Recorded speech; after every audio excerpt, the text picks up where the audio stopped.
嘿，大家伙早喽！6月7号，星期三，今天出来的晚了一点，第4个训练日，轻松跑了。今天还是回评论啊，有时候不得不感叹，这些年越来越睡眠不好会有影响。你看昨天早起了一天，今天就生物钟就调不过来，就醒得也特早。但是明天是休息日，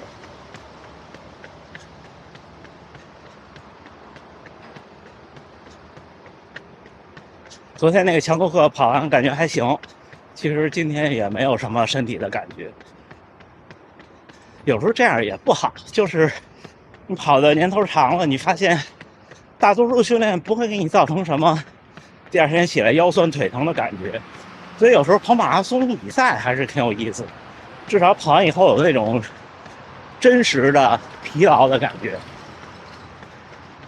但是其实坦白讲，现在跑马拉松，如果不是出现意外或者说跑崩的情况下，第二天也没有太明显的体感了，肯定会是累，但是真的不像以前那样了。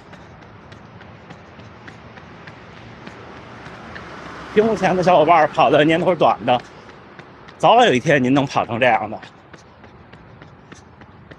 所以还是珍惜前进上升的这段时间，那感觉还是不一样的，是吧？行，那一会儿换个视角，咱们聊评论，准备了小纸条。第一个小伙伴就问说，休息日我早起吗？早起啊，因为生物钟它就这样了，你改不过来啊。怎么安排睡眠？新观众哈，我现在8点之前就睡觉，晚上，早晨4点起床。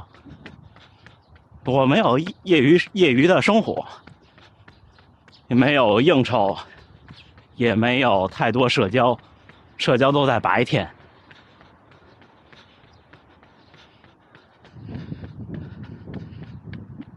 说 Apple Watch Ultra 跑起来沉不沉？我之前提过几次，就是我觉得厂商应该把重量和佩戴舒适度这2件事儿并行进行，并不是有的时候越重就越难受，或者越轻就越舒服，还有一个佩戴舒适度的问题。我客观的讲，几乎同样的重量 ，Apple Watch Ultra 和佳明的9系列的手表，明显是前者要更有，就是没有这个东西的感觉。所以我才推荐跑步的小伙伴就买佳明的2系列的，它轻。就好多其他的厂商其实是用重量来换取佩戴舒适度的妥协。Apple Watch Ultra 我带过2款表带，一个是专门给跑者的那款，还有一个就是登山这款。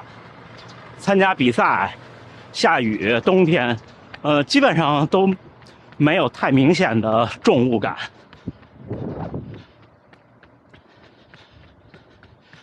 至于误触呢，一般下雨的时候我会开那个屏幕锁，其他时候还没有经历过，还好。我觉得可能目前来看，如果让我再选的话，可能除了成本以外，没有太多其他的因素考虑。这个接下一个问题，说 AirPods 连接佳明的手表不稳定，是的，这个真的是个问题。我之前用945的时候也这样，所以我昨天才说嘛，就是如果你是苹果手机的用户，是苹果电脑的用户，同时呢，你看我啊，手机、电脑、iPad、Apple TV， 还有 HomePod， 在这一套的环境下，那肯定是苹果手表是相对在训练之外的生活中会更好的。这还有一个小伙伴就说太像儿童表，这个得看您从哪个视角来看。人们都是从小被训练的有一些的审美和一些的观点，这个都是有原因的。我同意您的看法，我支持您的看法，因为有人就是喜欢那种手表。但是呢，我个人呢，像有时候我看大家知道我喜欢做饭，我看好多厨子的视频，手表耷拉着戴，看着还是块名表。其实我从小就不喜欢那样。人跟人喜欢的东西不一样，而且我觉得我们已经过了那个时代，就是严肃跑者或者严肃什么就一定要用那种看上去很高深或者很专业的设备的那个年代了。因为就像一开始苹果的手表做不到这些，是因为整个那个时代的技术能力就是达不到，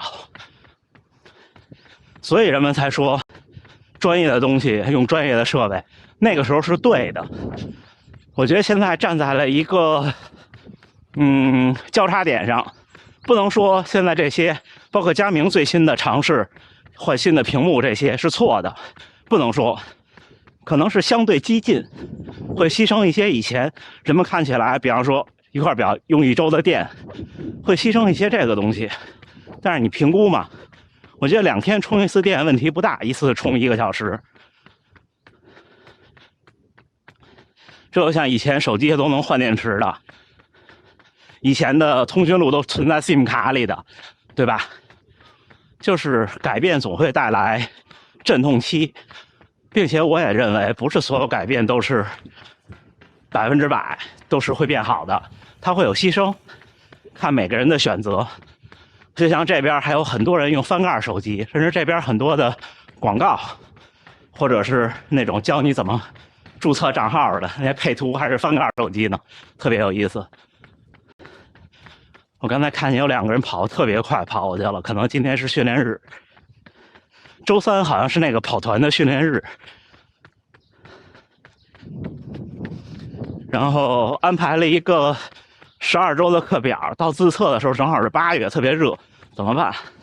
自己评估自己全程马拉松4个小时，那也就是说早上7点跑也中午了，这个没有太好的办法。我建议您可以把马拉松的测试变成30公里或者32公里。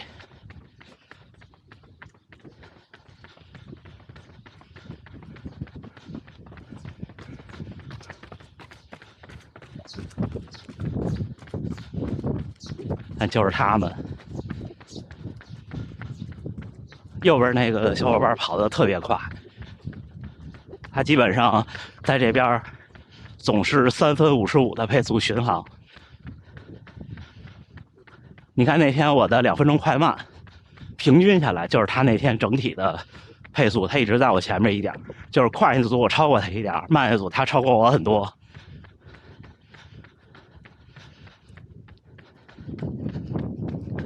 另外就是一个小伙伴说30公里可以匀速510的配速跑完，但是后边就崩了，最后老是5分20多5分30多，怎么办？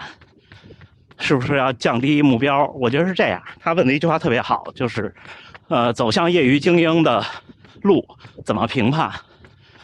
我的评判马拉松从初跑者到跑的差不多有2个坎儿。第一个坎儿是半程马拉松，你能不能全程冲刺下来？就是有那种一直在维持一个你当前身体认为的速度不慢的速度下，或者说是我说那种介于行与不行之间的感觉，这是第一道坎儿。这道坎儿基本上3年就能达到。下一道坎儿就是全程马拉松，你能不能有这种感觉？当然不会那么拼。就是你的痛点已经从能不能跑完、能不能不掉速，而变成了说，我能跑多快？不管是多快，不管是3小时15，还是3小时，还是2小时50，目标不重要。所以我觉得您离第2步还差一些。怎么从第1步变到第2步呢？我觉得就是增加速度耐力的训练了。你们看这个，有这个跑团的人，普通人就这个速度跑，就基本上就是速度耐力。跑个12公里以上，这一堂课就很有效果。但是这对他来说应该已经是间歇配速了。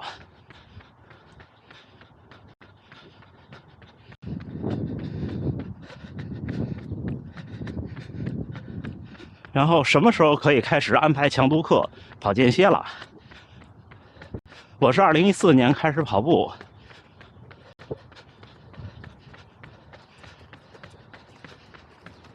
第一次跑间歇变速是2017年。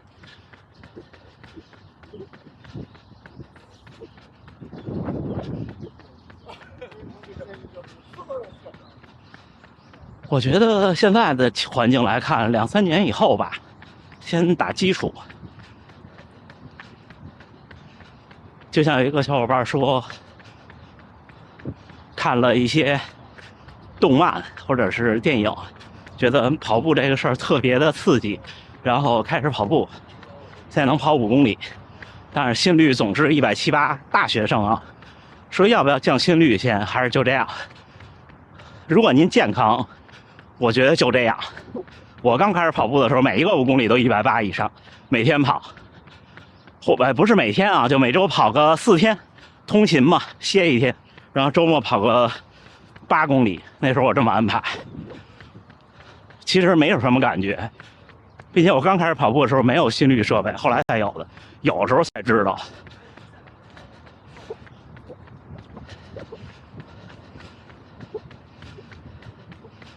跑一跑就好了，真的跑一跑就好了。就如果你不跑，永远好不了，或者好的会非常慢。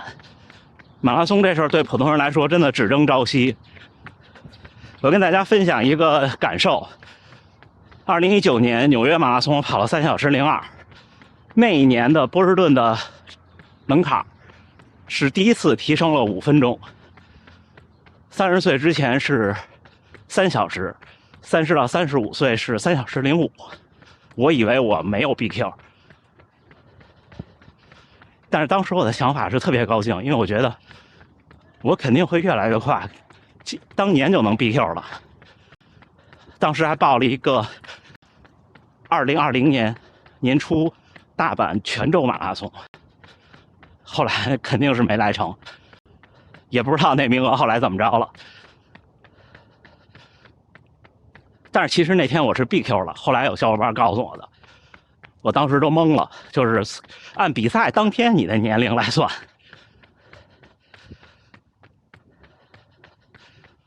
但是那年的 BQ 成绩，你要跑到2小时57，就是排名游戏嘛。可是那时候我的那感觉特别明显，我从来没有想过我会退步。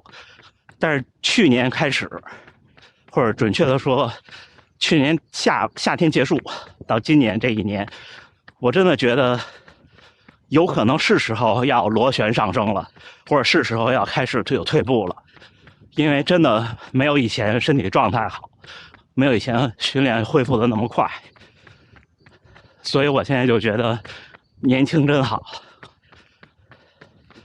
趁着年轻的时候拼一拼，是不是？哎，6月7号星期三清晨6点53，训练结束啊。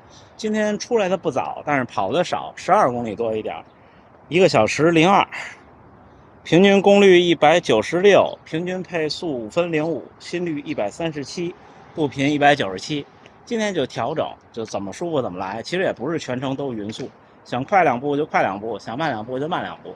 今天穿了一双好久没穿的鞋，翻出来的，看这一双索康尼的鞋，不是碳板的，好像是尼龙材质的中底的板，也还行，就是相对沉一点，相对厚一点。真的夏天不建议大家穿这种厚的鞋。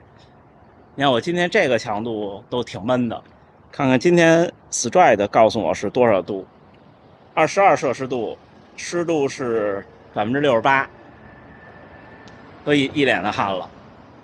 主要鞋一热吧，不管你脚是不是容易出汗，又不舒服，就有那种就火烧火燎的感觉。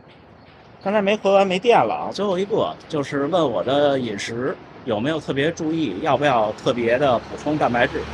我其实大家翻我的频道，有好多关于饮食的视频，这几年一直在，也可以说是所谓的螺旋上升吧，就是不同的时期、不同的观点。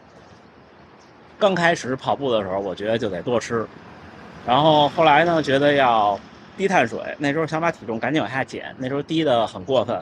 大家可以看我一系列，当时在新加坡，每一天都有一部做饭吃饭的快进视频，那时候也是挺有意思的。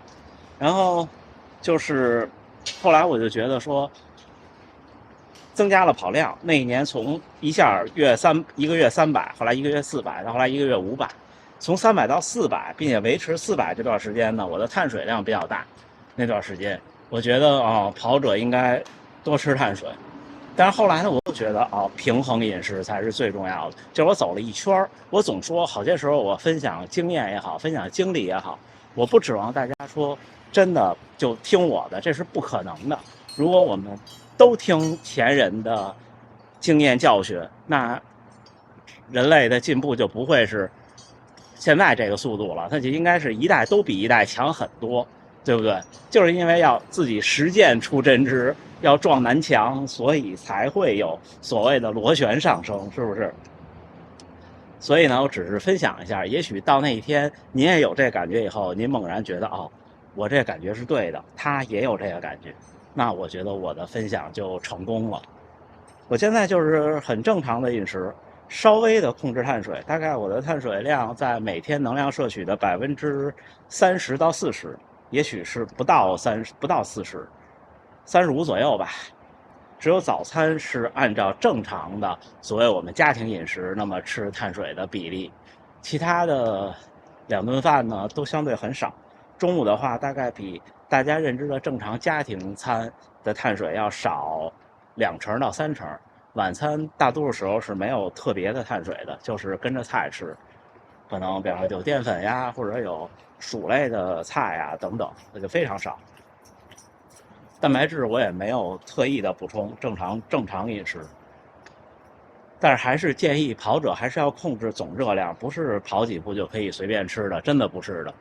你看我早上起来的半程马拉松，也就是1000多一点的热量消耗，那真的几口饭就没有了。行吧，那还是祝大家能努力生活，健康平安。我看评论区有好多小伙伴分享一些观点，我觉得都特别适合展开来说一说。我要做一做功课，最近，然后把咱们的节目再梳理一下。那咱们下个训练日再见了，明天歇了，加油干，加油干！